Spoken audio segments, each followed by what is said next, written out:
Welcome to Tysky Sour and welcome back to Aaron Bastani, fresh from his wedding.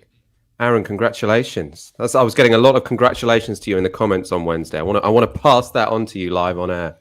Well, that's very kind, Michael. Did you have a good time? Did you have a nice time in It Malta? was really good actually. I recommend Malta. If you're looking for somewhere sunny, kind of easy, it was a very good choice. Tonight, we have some brilliant stories for you, big ones. The JCVI decision not to vaccinate teens. I say a brilliant story. There are lots of people quite annoyed about this, but it's definitely a big deal. We'll also talk about Gavin Williamson's series of really car crash interviews. It just keeps getting worse and worse with that guy. And we will close with a story about Andrew Neil, not, at least for now, returning to GB News.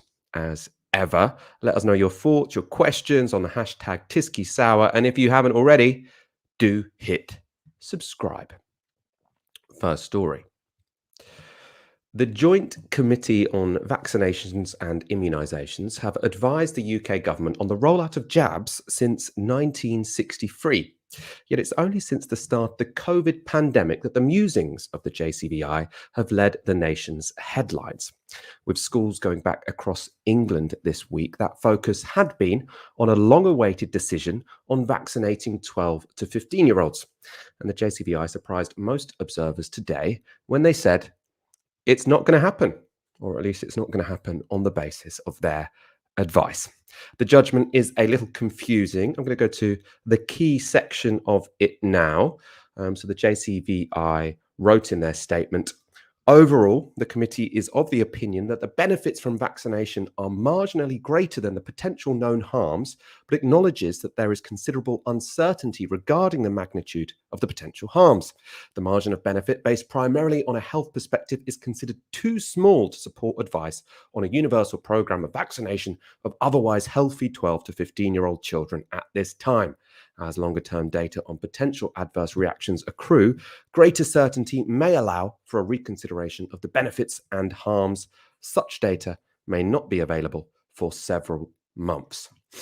So, as I said, that's a fairly complicated statement. The JCVI is saying that the benefits of vaccination for healthy teenagers, they think that that does outweigh the risks. However, it doesn't outweigh the risks to such a great degree that they are willing to advise that healthy 12 to 15-year-olds are given the vaccine. I suppose they need there to be a bigger gap between the benefits and the risks given the uncertainty which is currently involved, according to them. So what are those potential adverse effects of the COVID vaccines that the JCVI are worried about? Adam Finn is a member of the group, and he spoke to Radio 4 this afternoon. The signal that we're aware of with both of the mRNA vaccines, which are the ones that we are able to use in this age group, relates to the heart. So in a small number of recipients of the vaccine, particularly males and particularly after the second dose, you get an inflammation either of the heart muscle or of the membrane around the heart called the pericardium.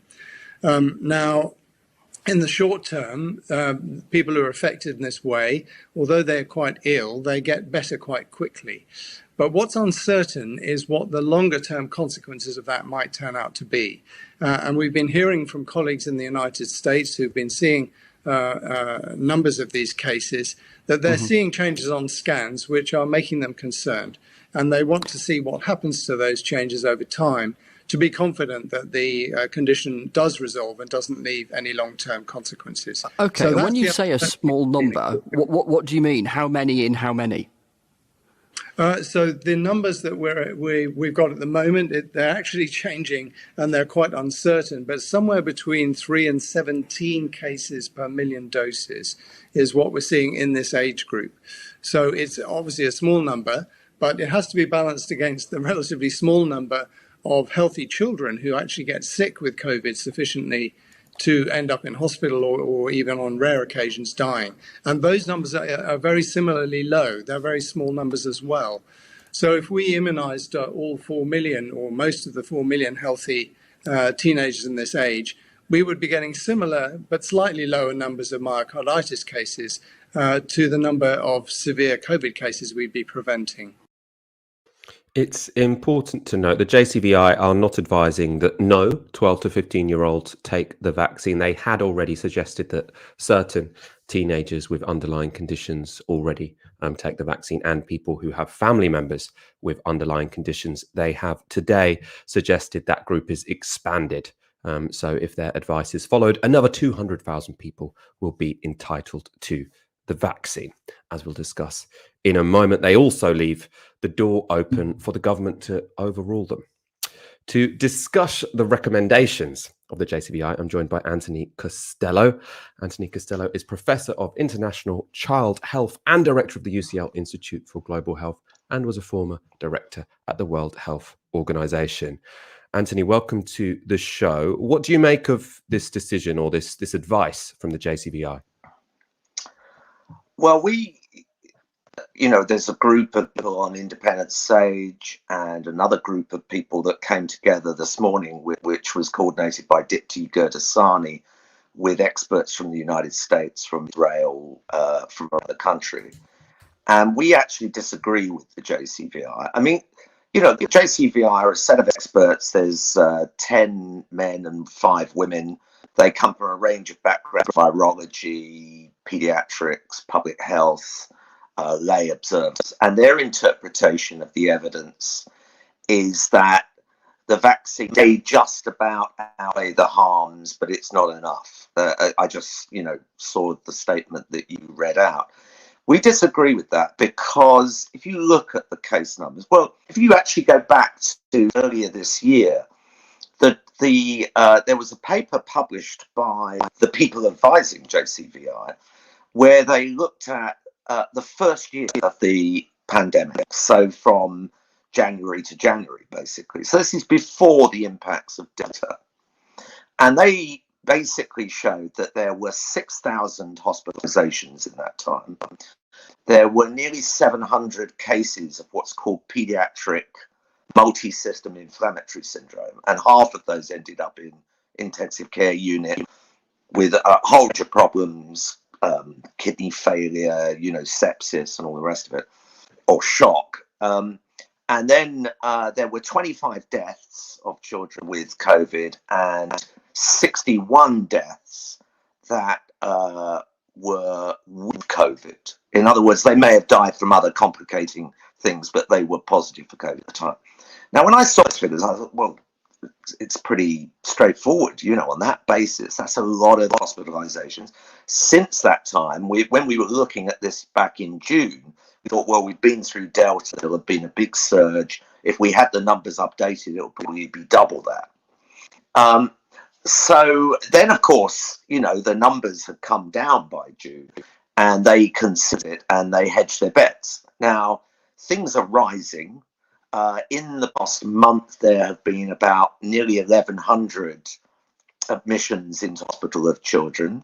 We don't have any death figures that we know, but based on the previous rates, you would expect a handful of deaths to occur each maybe. And that, of course, doesn't touch upon the numbers going into intensive care unit. And then the much bigger problem of long COVID, which I don't think they have addressed enough. The figures vary, but the biggest study that's been done suggests that about 1 in 7 children have symptoms lasting longer than 3 months.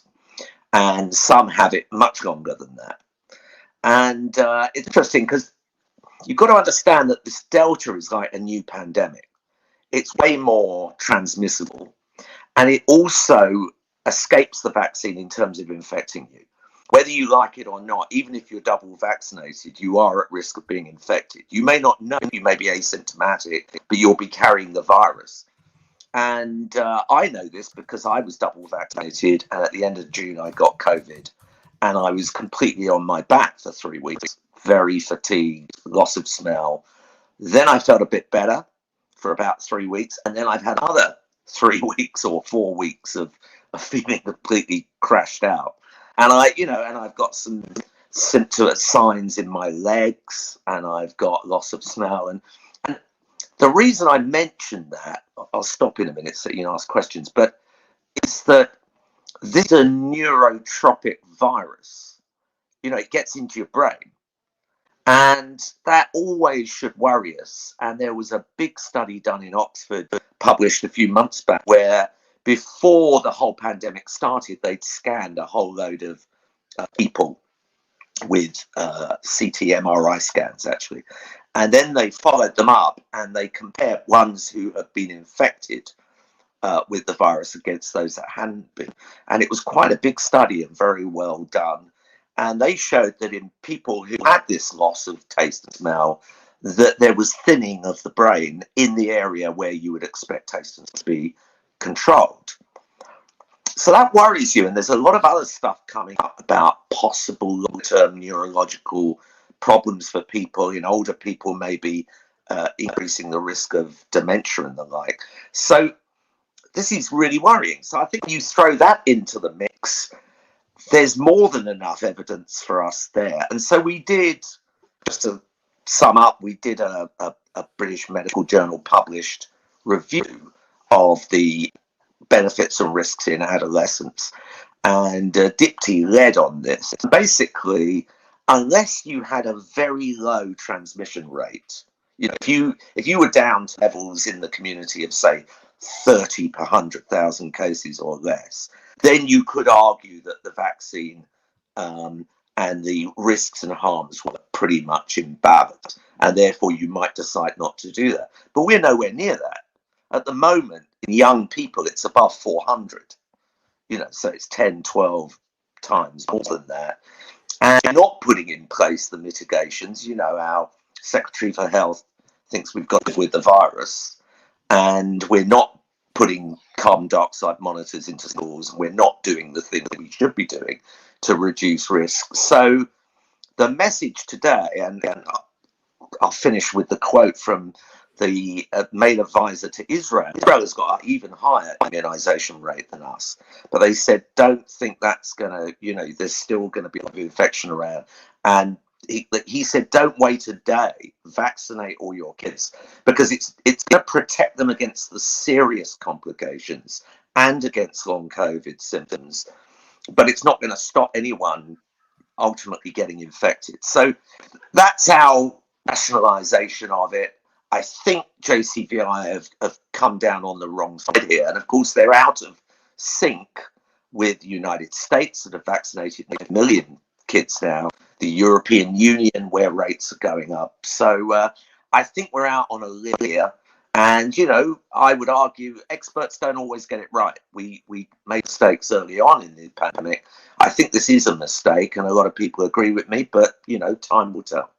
Do you have any insight into why they've come to this decision? Because I'm not an expert on the pros and cons of vaccines. I imagine most of our audience won't, but it does seem confusing because, as I said in my intro, the JCVI, it's been around since 1963. It's not just some sort of quango invented by the Conservative government to sort of justify their miserly policies when it comes to health or whatever. It seems to me an honest group of experts.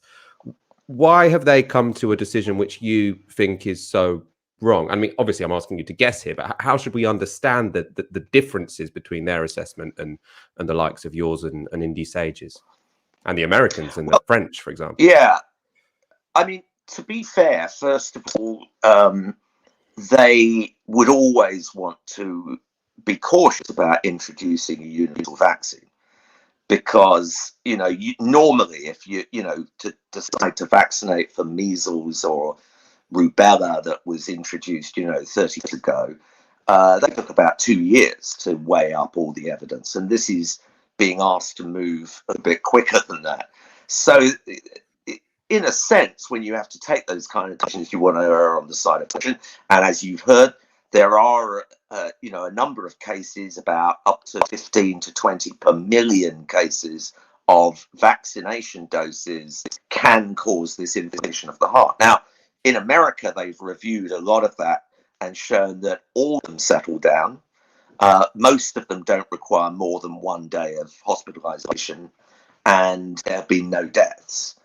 Whereas actually the inflammation of the heart from COVID is actually at a higher rate than that.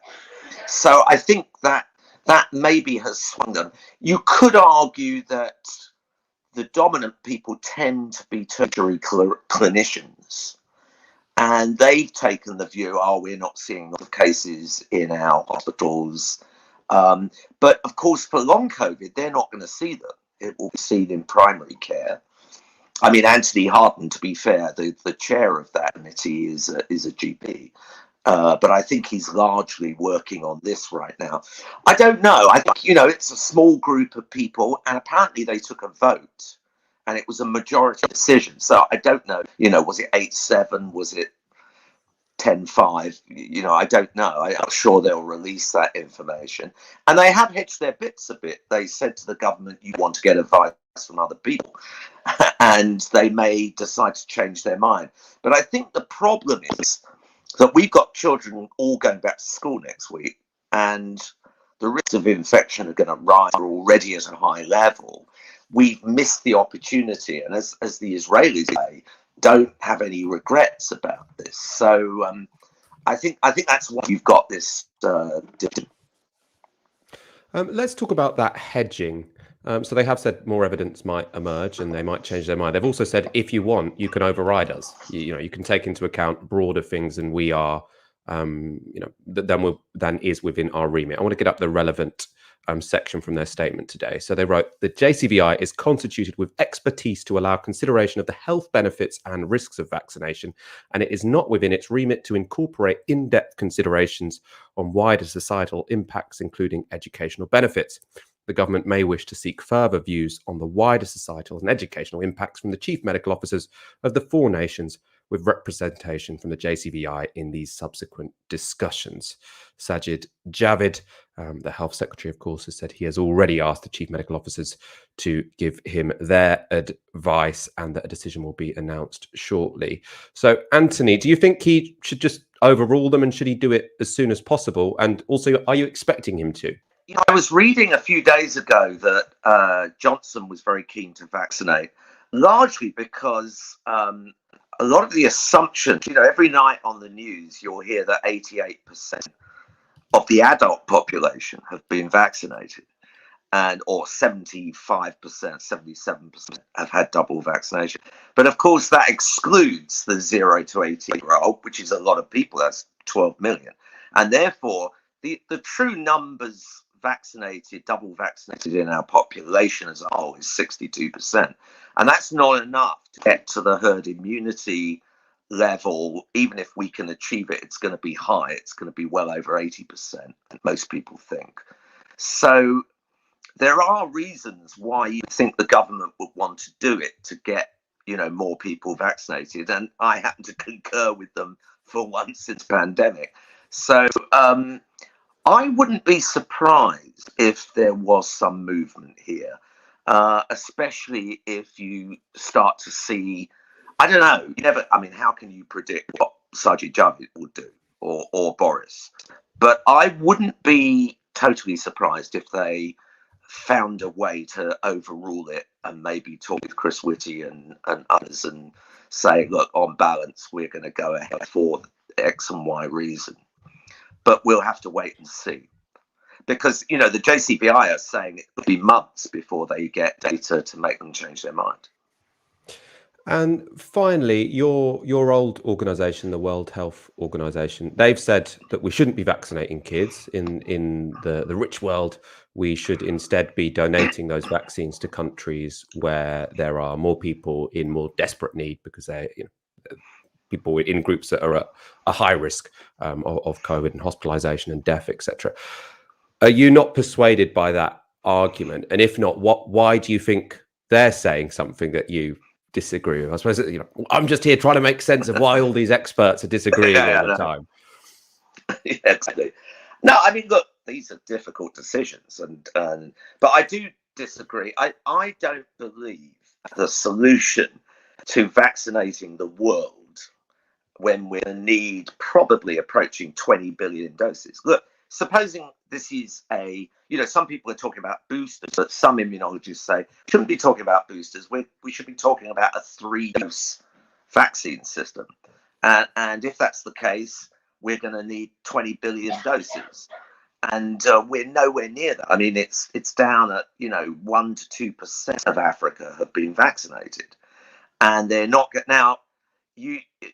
We need the finance, we need the technology transfer, and we desperately need a patent waiver. I mean, all these vaccines were developed with funding from taxpayers, from philanthropy, and yet you've got two major vaccine companies, Pfizer and Moderna, who won't have anything to do with WHO's technology transfer because they've increased their prices by a third in the past month, and they think they're going to make a shed load of money out of cancer and Ebola and HIV and things, and therefore they don't want to share the technology. I'm old enough. When I was at primary school, there was kids in the years above me who had gammy legs from polio, and I was one of the first cohort to get the polio vaccine. And when Jonas Salk, the American who invented the first polio vaccine, was asked, why haven't you got a patent for this? And he said, can you patent the sun? There was an absolute rule. And right in Oxford and Cambridge, right up until the 80s and 90s, always had a philosophy, you never go for patents because we're above that. We're doing research for the benefit of all. So we're in a right old mess, and with the patent waiver, I mean, Biden was behind it, Macron was behind it, the World Trade Organization agreed with it, and Ngozi, who's the chief, even Tedros supported it for the time being, though he plays his cards to try and keep on board with people because he's got so little money. And yet it was vetoed by Germany, by UK and Canada, and that was because they, wanted to protect big pharma.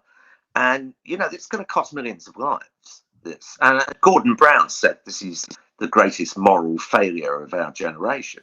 And I think he's right. And so, we put a letter out into the FT a couple of days ago saying there needs to be a really big high-level summit at the UN General Assembly this month, and that the people need to get together and come up with a scheme to get 7 billion doses out, and by the end of the year, and 7 more billion doses out by next summer, so that we can really do this seriously.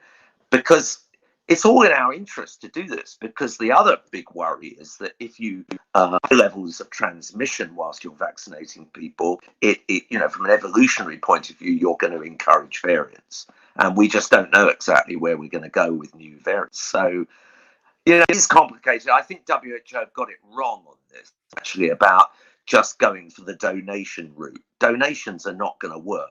Canada just said, we'll give 1.5 million doses. Well, that's a drop in the ocean. And today we read in Reuters that the British are destroying vaccines because they've almost reached their expiry date. So we had the doses there to vaccinate, 12 to 15-year-olds, but we haven't used them. Anthony Costello, thank you so much for joining us today. Real pleasure to have you on the show. Thanks much. Next story. As Education Secretary, Gavin Williamson has had one of the most important and challenging jobs of anyone in government during this COVID pandemic, to help kids continue their education while remaining safe from an airborne virus would be challenging for even the most committed, the most intelligent government minister. Sadly, unfortunately for Britain's children, Gavin Williamson is neither of those things. On Thursday, he gave a car crash interview to the BBC on ventilation in schools. Let's take a look. I'm just going to, for the first time, I'm going to try and get you to concentrate just on the question, which is a room. I want you to talk about that room, that teacher. A room with no windows and no ventilation. The wider issues are one thing. I want you to talk about that room and what happens next. Well, as you're well aware, we're doing a whole set of measures, and of course the vaccine programme is the key reason why we can return give me to three normality. In relation to that now, teacher who's worried about that classroom. As you'll appreciate, we're always looking at how we can improve the sort of security and the sort of striking that sensible balance towards getting children back into school, but also continuing to deal with a whole sort of global pandemic. Okay, so I'm really trying, Gavin Williamson, I'm really trying to make sure that we don't end up talking over each other. But I'm very keen that you address that issue. So I have a teacher with a classroom with no ventilation and no windows. So you say you're looking at the wider issues, and I'm trying to work out what happens in that circumstance. Are you, for example, as the Education Secretary, say, do you know what, for the time being, don't use that room, because you cannot make that room compliant with the principles you're talking about. So, for example, that room, don't use it. Is that what you would advise? So that's not what I'm saying, and that's why we've got a programme of CO2 monitors, because even though that room may not have windows that can open, it doesn't mean to say that there's a problem in terms of ventilation in that room. That's why we've got a programme of CO2 monitors. Have the schools got those monitors yet? Sorry, I didn't hear you there. Have the schools got those monitors today? So they are being rolled out during this term. And of course, it's a whole sort of, we have to take that balanced approach. We're having to look at, what's the impact in terms of a vaccine programme suppressing, whether it's the Delta variant or earlier variants. I mean, it's completely unbelievable. It's like Gavin Williamson is someone who didn't do his homework, and all he's practiced before the interview is how to change the subject. So he's asked, look, we all know this is an airborne virus. Ventilation is very important. The host had a teacher ask, say, sort of in my school, you can't open the windows. There's no ventilation. What am I supposed to do? Gavin Williams says, oh, well, there's a global pandemic. We have to strike a balance. And there's been a vaccination program. Your job is to make sure there is ventilation in all of these classrooms. And if it's completely impossible to ventilate a certain classroom, to provide an alternative. And instead, all he does is change the subject. And he changes the subject to things which aren't his responsibility. Oh, there's been a vaccination program. That's in the health department. Gavin Williamson, is there one thing that you have done that you can be proud of? Because it doesn't sound like it in that interview, and it hasn't sounded like it in any interview you've done, since you had the job. Also, to suggest, what should they do if it's not ventilated? Well, we'll be sending them carbon dioxide monitors. That's good. But that doesn't actually ventilate a room. That just tells you if it's ventilated enough or not. So what if they get that carbon dioxide monitor and it shows that the room doesn't have a healthy amount of air coming through it to keep everyone safe? And the icing on the cake in this situation is that while a carbon dioxide monitor is nowhere near sufficient because it doesn't solve the problem, it just tells you whether you have a problem or not, they haven't even got them out to schools yet. Amazon Prime, right? I'm not here to advertise Amazon, but if I want to order something, I can get it delivered to my door within 24 hours. The Education Secretary has known that schools need these carbon dioxide monitors for months now. Could he not just get one of his civil servants to order them, just deliver them to all the schools in the country? It's quite easy to do, but he still hasn't managed it.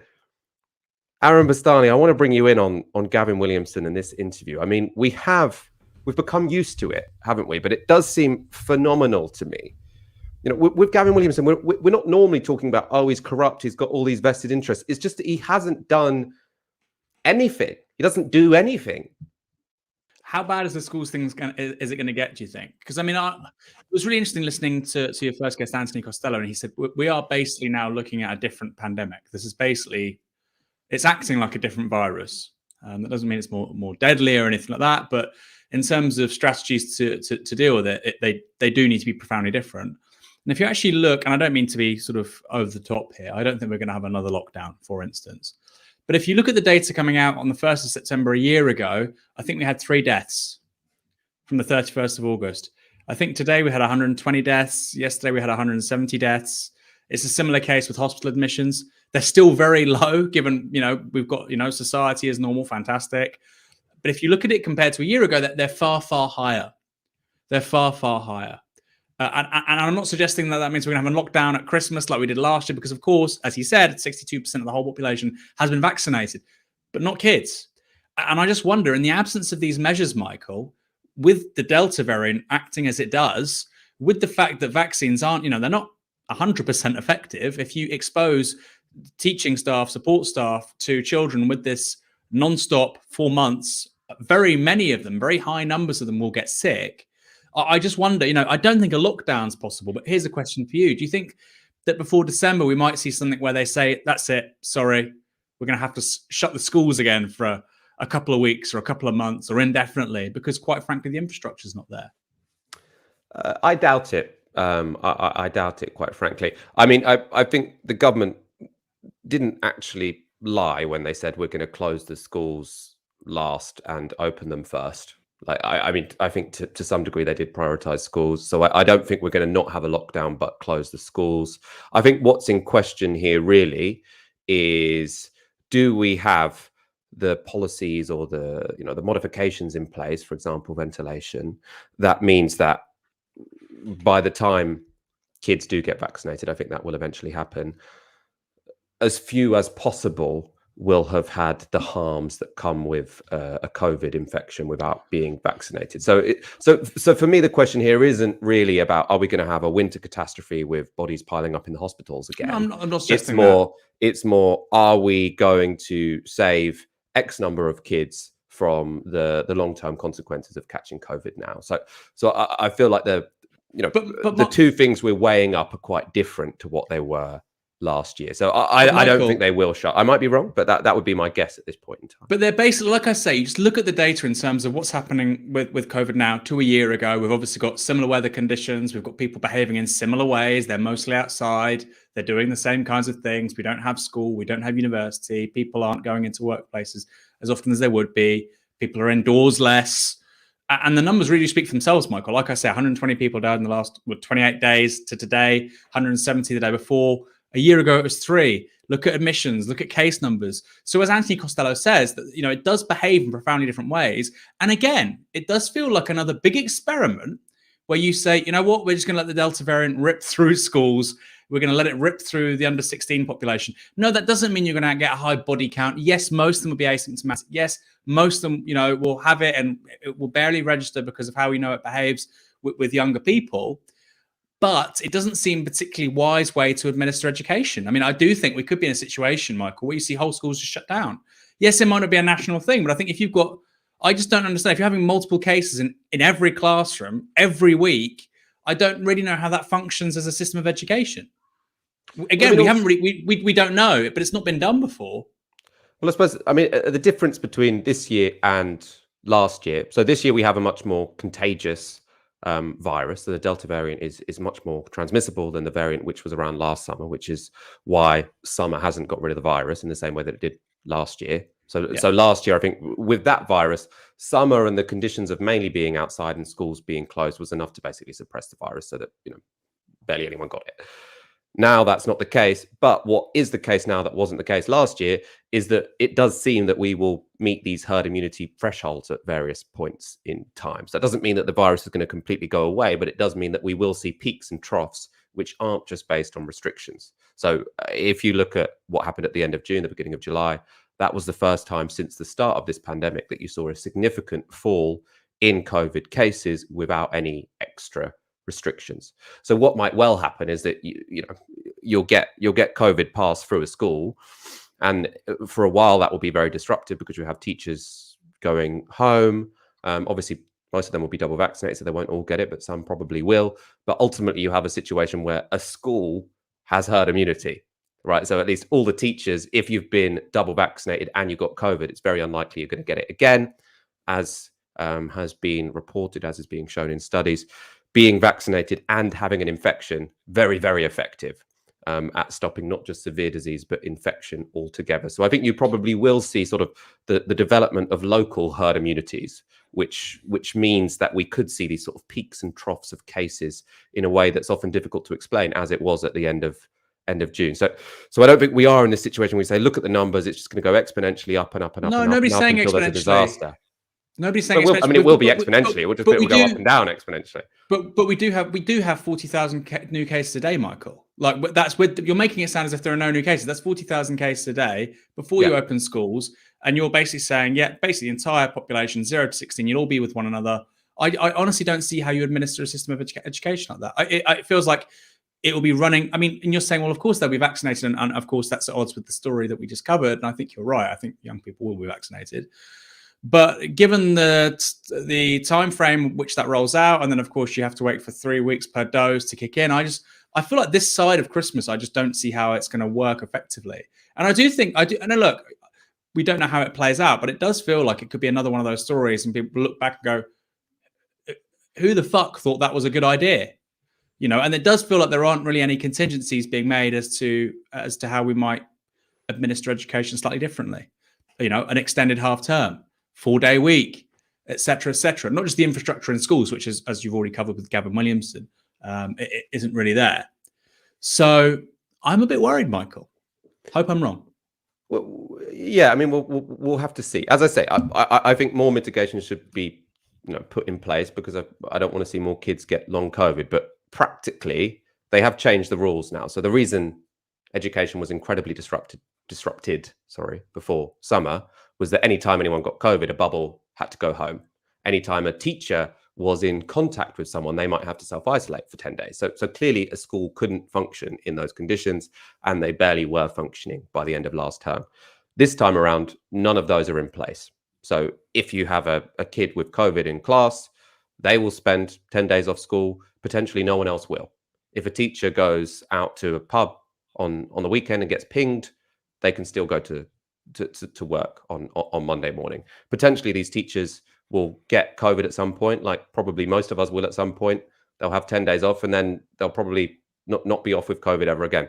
So I don't think there is this, I suppose, logistical challenge that there was before the summer, but we might get lots of kids getting long COVID, which isn't something we should take particularly lightly. Sorry, not likely. Let's go back to Gavin Williamson. I want to look at a tweet from Stig Abel, who had interviewed him on the Times radio, obviously the same morning that he had that discussion with BBC Breakfast. So Stig Abel tweeted, "I asked Gavin Williamson twice on Times radio, are schools now better ventilated and so safer in 2021 than they were last year? He twice talked about vaccination of adults. So the answer is presumably either no or don't know."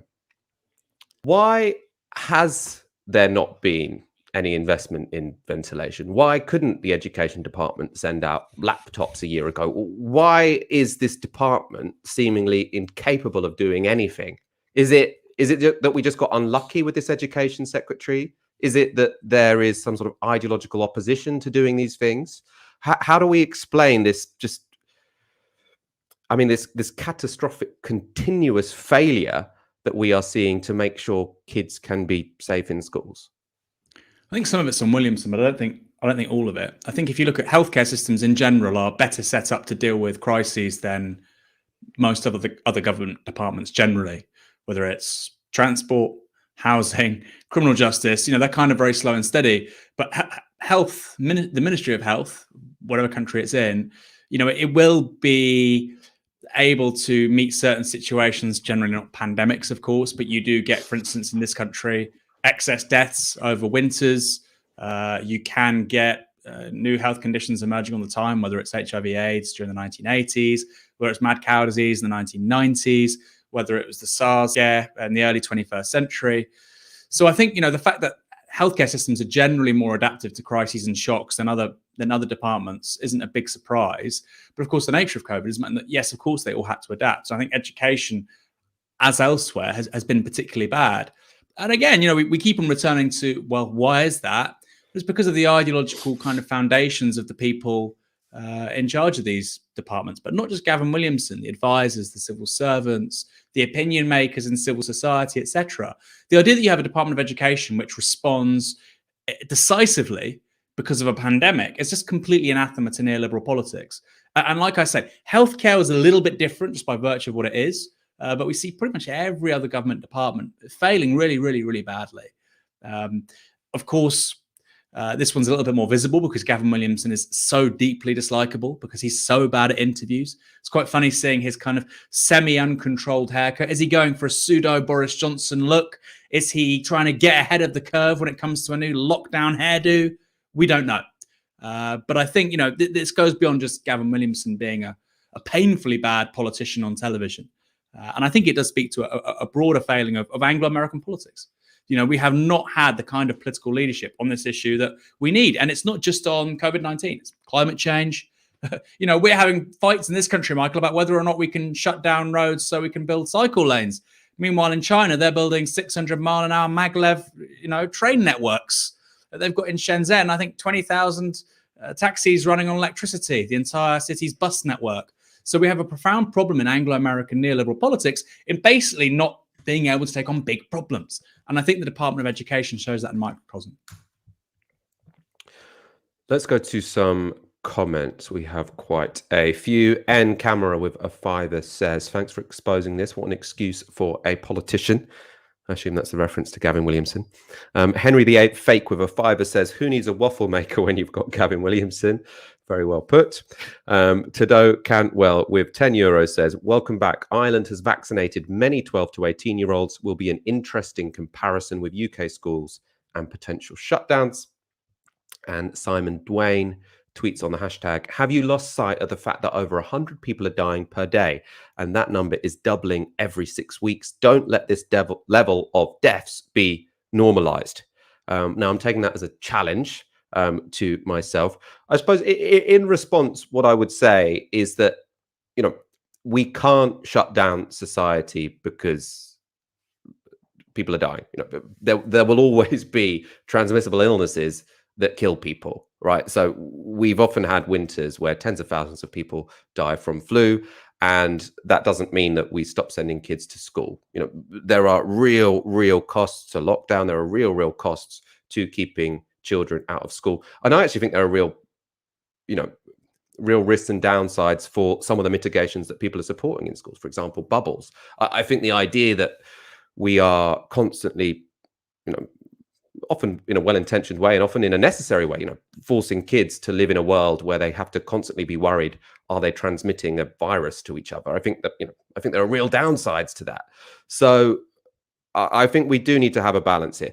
Where I think probably everyone can agree is that there are measures we can take which don't have those downsides and which we can probably continue having forever, and it will limit COVID deaths and limit other unnecessary deaths, for example, from flu, which is, let's have good ventilation, let's have proper sick pay.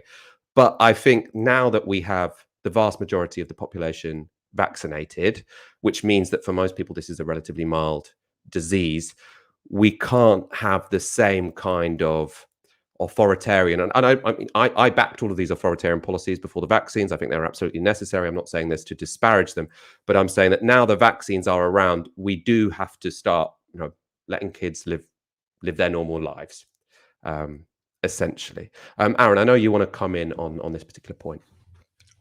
Yeah, so I mean, look, we were in Malta celebrating my wedding, Michael. And there were a number of sort of points raised on social media about this, some completely deranged, which didn't make any sense, but some were important. And one of the more important ones, thoughtful ones, is, well, you're talking about COVID-19 and you're going abroad. Well, firstly, tourism is huge, whether it's inside the UK, whether it's abroad. And this is hugely interesting for me. Nobody so far went to that wedding from the UK with COVID, without COVID, and caught it there. 2 people who were invited got COVID. 1 person got it in the UK. On the second day they were in Malta, they took a test, tested positive, they isolated. Another friend of mine, very old school friend of mine, got it before he went out and had the symptoms, tested positive, never went out. And everybody I know, and we're talking about a wedding party of about 120 people, nobody got it in Malta. Very low case numbers there. Now, if you're going to Malta with 2 vaccinations, you're having a test there 3 days before you come back here. You're having a test here on the second day. It's incredibly hard, I think. That's just my personal view, but the data confirms that. It's very hard, particularly in summer, for that to be an issue. And actually, going to watch football in a pub a couple of months earlier for the European Championships final was a more dangerous thing than going to a foreign country. As strange as that sounds, it's true. Equally, nightclubs, pubs, bars, we can talk about whether it's a COVID passport, whether it's I think you probably want a mix of a passport with, a recent test showing negative, obviously.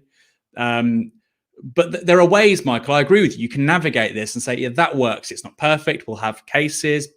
People will pass away. But you can manage it in such a way that you minimize risks. And yes, we carry on life relatively normally.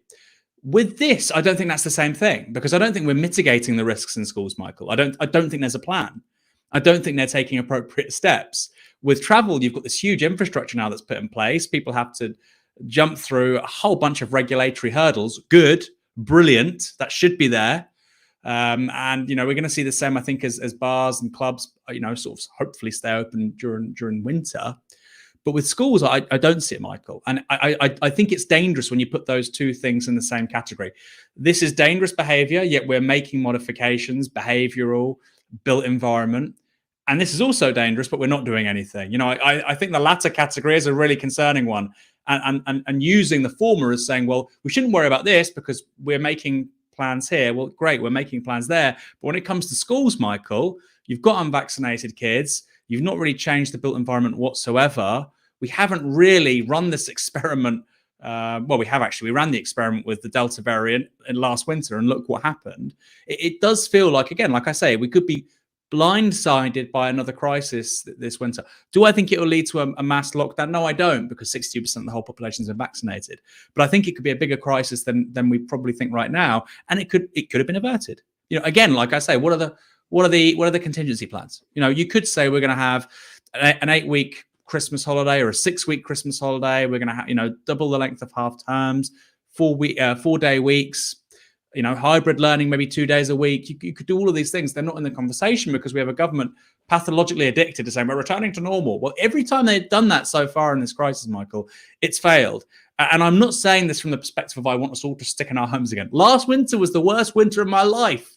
I absolutely don't want to see a repeat of that. But at the same time, I think it's entirely fair to expect a Secretary of State for Education and the government to be able to keep kids safe. And I don't think they're doing that. I suppose I just think a lot of the things you're proposing there are actually really big deals. So the reason I'm putting forward ventilation as something which we can all agree is a good idea is because it won't get rid of COVID. It will limit the spread of it as well as the spread of flu, etc., without really affecting kids' development and education. The idea of just making Christmas 6 to 8 weeks long or making the day 4 days a week, I think all of these things would have really real costs. And now that we are in a situation where most people are vaccinated, I don't think that 100 people dying a day. Most kids aren't vaccinated. No, but most people who are at risk of dying from COVID are vaccinated, right? So the idea that we can... We're talking about disruption. We're talking about disruption but we're talking about disruption to education. So if we have swathes of the population, 4 to 16 getting COVID, that's going to disrupt their education as well. Well, it's not. The question is, what's the best way to... But it's not necessary. The point I'm making is, kids getting COVID isn't necessarily going to disrupt their education that much because we don't have self-isolation anymore. We don't have bubbles. So it will be a bit more like getting a cold, getting the flu. And, for kids and for vaccinated people, it's not that different from getting the flu. Yes, you can have long COVID. You can also get post-viral fatigue syndrome, which many people do get from other viruses. So I'm saying we do need to have ways to try and limit the spread of it, but we're not going to get to zero COVID. And when we are balancing the costs and the benefits of certain policies, I think taking kids out of school is a really big deal. And I think now nobody's saying well, you are. If you're saying you want to have a Christmas holiday that's 6 to 8 weeks long, I'm not saying it's a hard. I'm not school for a really long time. I'm not. Well, presently it's how long is Christmas holiday? It's what, 2 weeks? 2 weeks. Okay, say 4 weeks. Yeah. So I'm saying, what are there contingency plans that affect, Michael? If you do get huge case numbers, we're not talking about it. Before we had the end of lockdown, we were having the conversation. Thank God, all the projections were really wrong about 100,000 new cases a day, and people were saying, "Well, what do we do if that happens?" And it felt like, yes, the government wasn't going far enough, but there were certain preparations in place. What are the preparations in place if this runs right throughout the whole school population? And the only thing when I'm talking about this, again, if people are sort of just tuning in now, Aaron's being incredibly pessimistic. Generally, I'm not pessimistic about the situation at all. But I think we're looking at Delta now, kills 3 people this time last year, kills 120 people today.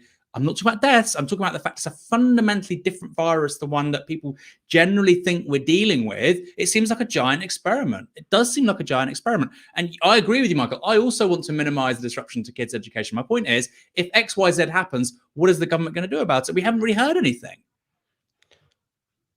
Yeah, I mean, I think they should have more plans. But I suppose the question is 100 people dying a day enough to say, let's make the Christmas holiday 8 weeks long? I'm saying no. I'm not talking about deaths. It's a straw man. I'm not talking about deaths. I'm not talking about deaths. About then? I'm talking about the disruption to kids. You're saying, well, we have to minimize disruption to children's education. Well, if basically the entire population, 4 to 16, gets COVID, I think that's going to be pretty damn disruptive, Michael. And so what steps can we do to mitigate that? Well, that's going to happen whether or not you make Christmas holidays longer. Is it? Yeah, I mean, I don't see why lengthening the Christmas holiday is going to stop people getting COVID. They're going to get vaccinated. No, because they're going. No, Michael, that's not true. They're going to get vaccinated. We know that they're all probably that entire population will be vaccinated by next spring. So I think that's quite a sort of fatalistic and dangerous position to have. Oh, they're all going to get it. Really? I mean, I don't think that's true at all. Anyway. Well, I mean, I think probably we will all get it. I mean, but ideally you'd get it after you get vaccinated. Yeah. But for kids, the risk, even if you're not vaccinated, the risk is very, very low. Because I think the risk of taking them out of education for another significant amount of time between now and spring is probably bigger. Why vaccinate them then? Why vaccinate them then? Because vaccinating them doesn't take them out of school. I'm saying why vaccinate them? You're saying if they're going to get it anyway, it doesn't really matter. It doesn't really change anything. Why vaccinate them? Well, I'm saying why vaccinate them all after they've got it? So the issue is weighing up costs. Use those jabs for older people. Right. The issue is costs and benefits. So I'm saying it's probably worth vaccinating kids to stop them getting COVID before being vaccinated, because vaccinating them isn't going to really affect their development. It's worth vaccinating them after they've had it. No, it's worth. Well, it is worth vaccinating them after they've had it. Actually, yeah, because it will still increase their resistance to getting it again. Ideally, you'd vaccinate them beforehand. Yeah. Ideally, you'd vaccinate them beforehand. But I don't think taking them out of school until they're vaccinated is a particularly you're attributing positions to me that I'm not saying. The policies you're coming up with seem completely useless to me. A 4-week Christmas holiday, what's the point in that? A 4-day week, what's the point in that? These things are barely going to limit the spread of COVID-19. Oh, no, I disagree. Radically affect people's education. No, I think, for instance, if we have a doubling, if we have exponential growth going into Christmas, I would be really happy for the government to say, well, look, if that happens, we're looking at plans where we would double the period of Christmas holidays and we'd accelerate, rollout of vaccines to young people. That to me sounds wise. Doesn't seem particularly radical. Maybe I'm crazy. I think that's a perfectly normal thing to be putting out there. I mean, we'll agree to disagree. If we get that exponential growth, I mean, I think probably quite likely what we'll see is a similar thing that we saw in June and July, which is where we have a fairly constant level of high rates of COVID until we get to something a bit like herd immunity or we vaccinate a few more people. Someone says, why can't we just invest and improve online education for when people need to be out of school? I just don't see it happening. I've worked in a school. The point with kids getting into school is that why you need everyone there is because it is the kids who are most marginalized who are going to suffer the most if you're out of school. So however good you make YouTube videos or however good you make online education, you're going to have a lot of people who are fundamentally messed up for a while because they spent so long out of school. We agree on that, Michael. We agree on that. All right, let's go to our final story. Actually, we'll go to one more comment. Anna McLeod with a $5 on YouTube Super Chat says, can't commit to always supporting, but have a little from the summer work boom. Thank you for holding up the truth at Novara Media. Thank you very much. I wonder what your job is to have a summer work boom. It's hard to imagine that GB News would have been able to launch earlier this year without Andrew Neil. He was the face of the channel. He fronted it. He was the chairperson. And it was the legitimacy he brought to the channel that made it possible for them to bring so many presenters, so many journalists on board. However, 2 weeks after the station began airing, Neil ran off to the south of France, exasperated at technical mishaps. He said at the time he would be back before the summer ends. Well, it's September, and it looks like he's not comfortable coming back just yet. Multiple insiders expected Neil to be back on air on September the 6th, but the Times understands that this prospect is now out of the question. Neil, who also serves as GB News' chairman, has been in talks with management about his return without a resolution. GB News said last month that it was looking forward to welcoming back Neil in September, but the channel did not repeat this statement when approached for comment today. This all comes after Neil reportedly clashed with the channel's chief executive, Angelos Frangopoulos. Insiders said that Neil told Frangopoulos that the station had an overemphasis on political opinion over news. So he wanted it to be an alternative to the BBC and Sky. The director wanted this to be more of a Fox News style opinion channel. The Times also had this. It is understood that Neil regarded GB News' launch as shambolic after it was plagued by problems, including poorly lit set, misspelt crayons, misbehaving graphics, and repeated lost connections to remote guests. The GB News board is also said to have raised questions about GB News' performance. The channel has been averaging a daily audience of 20,000 in recent weeks, compared with 34,000 in its first 5 weeks. At the same time, Sky News and BBC News have made audience gains. Aaron, do you think Andrew Neil is going to come back to GB News? And do you think this whole thing has been a bit of a flop? A daily audience of 20,000 is really bad. We get more than that for episodes of Tysky Sour, and we didn't have... I mean, how much money did they have in seed funding? It was like 60 million, wasn't it? You know, that is not much to show for it. But then you get this kind of, they go, well, but we've got more subscribers on YouTube than you do. And you think, oh my God, 60 million. Are you kidding me? You're kidding me. 60 million. I think if we had 60 million, we'd be bigger than Channel 4 in like 2 years. Anyway, it's a huge amount of money, Michael. We'd certainly be bigger than LBC very quickly. I don't think he's coming back now. I think, and for two reasons. Firstly, this has been a huge failure as a political project for him and a professional project. Just because the standard of the production has not been particularly high. I think he was delusional that it would ever be better than it is. It's very, very hard to start any kind of new organization, let alone a media outlet. And I think he has a nice life. You know, I think he has a nice villa in the south of France. He's an older man. He has his work at The Spectator. I'm sure he'll still get, tragically enough for the rest of us, gigs at the BBC. He'll be invited on for his 2 bobs worth, on Good Morning Britain. So do you really want to keep on embarrassing yourself in front of 20,000 people every day? And kind of pissing all over any sort of professional legacy you had? I suspect you wouldn't. And I suspect that then they're not going to want him back. Maybe a more hands-off kind of approach. Maybe he'll be more of a guest sometimes. I mean, that would still be pretty good for them and for him. But in terms of anchoring a show, no, I don't think so. There was a great tweet earlier on today. And somebody, I think this is entirely correct, by the way. They said, people refer to Andrew Neil as this pugilist, this incredible forensic interviewer. Part of that was because he had this huge team of researchers. You and I went on, BBC This Week, for instance, Michael, we saw it. Huge number of people working for him because it's the BBC, doing the hard yards, doing the research, getting the guests, etc., etc. And GB News doesn't have that because it's not the BBC. And I think he's kind of surprised that it's not the BBC or it's not the Sunday Times, or it was previously with Rupert Murdoch in the 80s. So I think he was kind of delusional about how well this could be as a media product. I think it's fallen short. I think he'll stop. And I think his life is sufficiently nice anyway that he kind of will just want to relax. I mean, I might be wrong, but wanting to go back to London in the freezing cold, in the winter, for 20,000 people watching a day when you could stay in the south of France. I mean, I know what I would do if I were him, but who knows? I want to go to a few more comments on the last topic of discussion because it's created a lot of interesting chat. One from Gavin Jackson. Sure thing, Michael. Teachers like myself just love being thrown under the bus rather than authoritarian. You mean necessary measures? I think I'd say at that point, and I actually links to someone else saying, wait, are we all going to get COVID? I think most of us are. We are. No, I mean, that's the point. With Delta, most of us are going to get COVID-19. And ideally with a vaccine. It's a question of sooner rather than later. Yeah, ideally, obviously. Yeah. I mean, I was really scared of getting COVID before I was double vaccinated. Now I'm double vaccinated. I just see it as it would be a minor inconvenience, right? I mean, I've been doing lots of things where I could have got COVID-19, right? And so I do think we are going to have to move into a headspace where we're not constantly dictating our lives and what we're willing to do and what we're happy to do based on whether or not we might catch COVID-19. Obviously, there are going to be people who are immunocompromised, who are going to be in situations where I think there are, genuine problems there.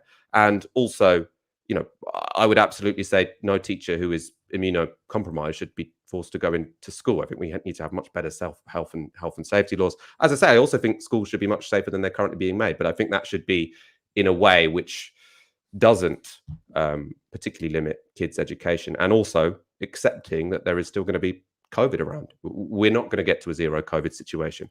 Related to the we're not going to get to a zero COVID situation, there was another comment that I thought was interesting. Michael, fewer than 30 deaths in New Zealand. What was authoritarian here? Now, I was for the New Zealand strategy before we had widespread vaccinations, but what is authoritarian in New Zealand is you can't go in or out. Right? That's quite significant that you can't go in or out. And then any one time someone does come in with the Delta variant, you have to have local lockdowns. Now, those are authoritarian measures. I thought they were justified before the vaccine. I don't think they're justified after the vaccine, because this is now a much milder illness for people who are double vaccinated. So, yes, I think that what New Zealand is doing at the moment, I think they've had a much better 2 years than we have done. But I think ultimately New Zealand will transition to similar policies which we are having, which is to say we need to get as many people in this population vaccinated as possible. And then we need to go back to something which is quite a lot like normal. As I say, I'd like that to be a better normal. I'd like that to be a normal where we have good ventilation, where we have sick pay, where we have all of these things that will make us less vulnerable to other diseases and actually make our lives better as opposed to worse. But I don't want to have travel restrictions. I don't want to have to self-isolate for 10 days if I've been next to someone who has an illness that will only have a mild effect on me, So yeah, I think we're going to move to the next phase of COVID-19. I was saying on Twitter the other day, I was defending, we are going to have to learn to live with the virus. Someone suggested that maybe a better phrase is we're going to have to adapt to the virus. At the same time, I do think there is a sort of mental and emotional thing here, which is we are going to have to come to terms with the fact that this is a new virus which is circulating. It's going to be there forever. We're probably going to catch it. Obviously, this creates very difficult situations if you are someone for whom the vaccine didn't work, particularly well on, and that's why we need to have government policies which are massively supportive of people in those situations. But we're not going to stop the world. We're not going to stop travel. We're not going to have bubbles of kids spending 2 weeks here out of school, 2 weeks there. Normally you'd expect a kid to take four days off school in a year. Now we see it as normal for them to take 100 days off school in a year. Right, that's not good. Obviously, it was necessary before vaccines. Is it necessary now? I would say no. Aaron, I don't know if you want to respond to that. No, my difference with you is I think I have no problem with kids taking an extra 2 weeks off if it means they get COVID with a vaccine rather than without a vaccine. That would be my position. Well, I just don't think 2 weeks off school is. I don't.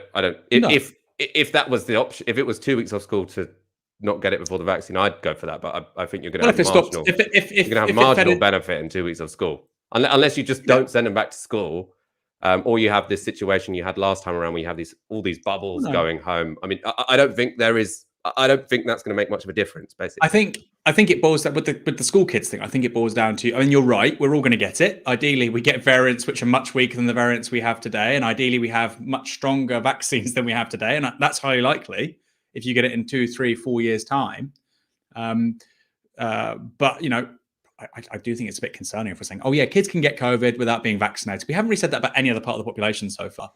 And I agree with you. They are the part of the population that's least at risk from COVID. It's not an accident. We're talking about 12. We're talking about 12 million people. You're still talking about hundreds of thousands of people who are very vulnerable. Hundreds of thousands. Well, the vulnerable kids are getting the vaccines. Well, how quickly? How quickly? If the schools open this week, Michael, then anyway. Well, the rollout is happening now, right? It takes about a week for you to have some effect from it. So, it takes 3 weeks. It takes 3 weeks to be optimal. No, it takes it takes 3 weeks to be optimal. It takes a week to have and that's quite a lot one of your immunity there. Ideally, you'd have 2 doses anyway. But my point is, Mike, we agree that ultimately we have to get used to the idea that you're going to get it, but you're going to have to be vaccinated. My point is, ideally, we would be in a situation where that would also apply to school children. There's a bit of a double logic going on. But of course, their education shouldn't be disrupted. And I agree with you. We're going to have to get used to COVID. By the way, we're going to have to get used to pandemics. There's going to be, we're probably going to be able to adapt to COVID in the next 10 years, and there'll be something else. And going back to your point originally about New Zealand, I mean, that is when you want to be doing those sorts of things.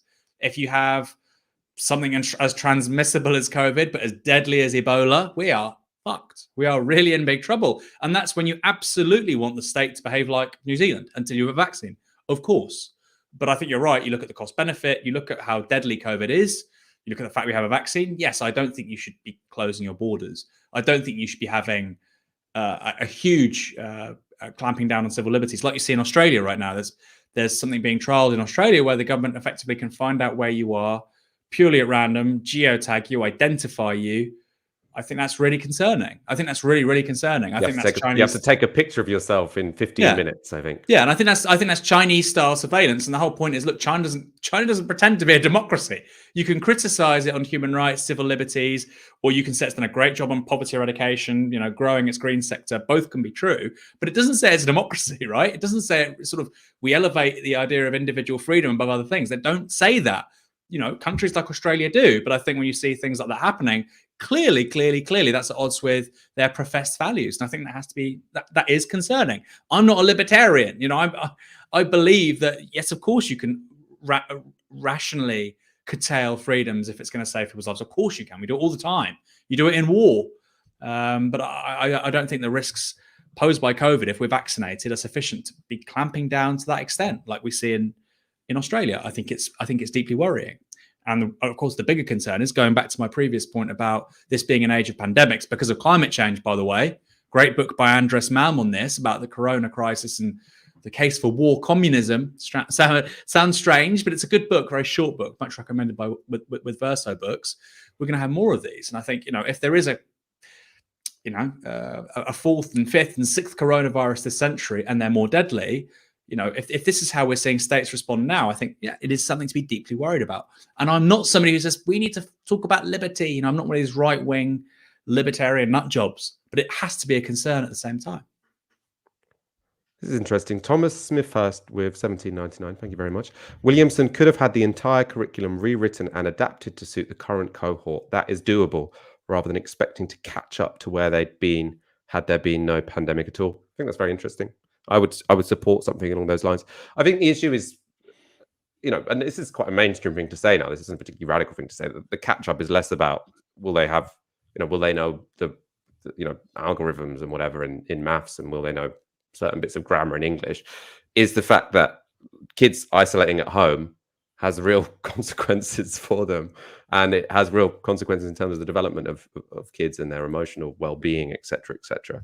So it is, are we happy to have more of that when we are looking at an illness which is very comparable to other ones that we've lived with for a very long time? Obviously, before the vaccines, that was not the case. After the vaccines, it kind of is.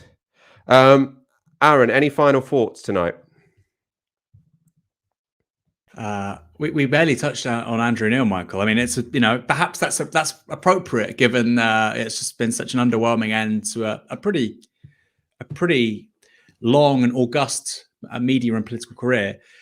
The point about children and young people and mental health, I think it can't be overstated. I think many people watching this, they know a young person who before the pandemic was very different to the young person or the kid that came out the other side, whether it's anxiety, sleep problems, and that is a hugely important point. We can't have, it's not just about, yes, of course, the education, the sort of cognitive development, reading and numeracy skills aren't where they should be. Of course, that's all hugely important. But if you've got kids suffering from insomnia, anxiety, depression, that is a real consideration. It's a real consideration. So I agree with you, Michael. I think that has to be up there with if we're talking in a highly quantitative sense about, deaths and hospitalizations, we also need to be talking about people's physical and mental health, and particularly young people, because they have really missed out. A 5-year-old child can't understand what's going on. They don't know why the world has changed the way that it has over the last 18 months. And I think that has to be a variable in terms of how we move forward now as a society. And I agree with you. There is no happy medium because ultimately we're in a terrible situation with this. Better than a year ago, of course, but still not ideal. But like I say, I don't need to ruminate on this publicly. I think anybody who's who's got a child, or their friends have kids, or that's a relative, a niece, a nephew of that age. I mean, it's really horrible to see. And I know a couple of young kids. They're different people now. They're different people, and I think that can't be taken for granted. All right, let's wrap it up there. Thanks for all of your comments. The audience are very engaged today. We will be back on Monday. Aaron Bastani, it's been a pleasure speaking to you. Glad to have you back in the country. Thank you, Michael. I'm glad as well. We often have this, Michael and Aaron, they hate each other, the disagreements. Not at all. Michael and I have the greatest respect for one another. You and I have the greatest respect for one another. But look, Novara doesn't have a party line. I think that's one of the strengths of the organisation. We disagree about these things, and I'm sure our audience disagree with us, and often we learn from them. So long may it continue. Absolutely, I wholeheartedly concur. Quite out of sync with the rest of the show.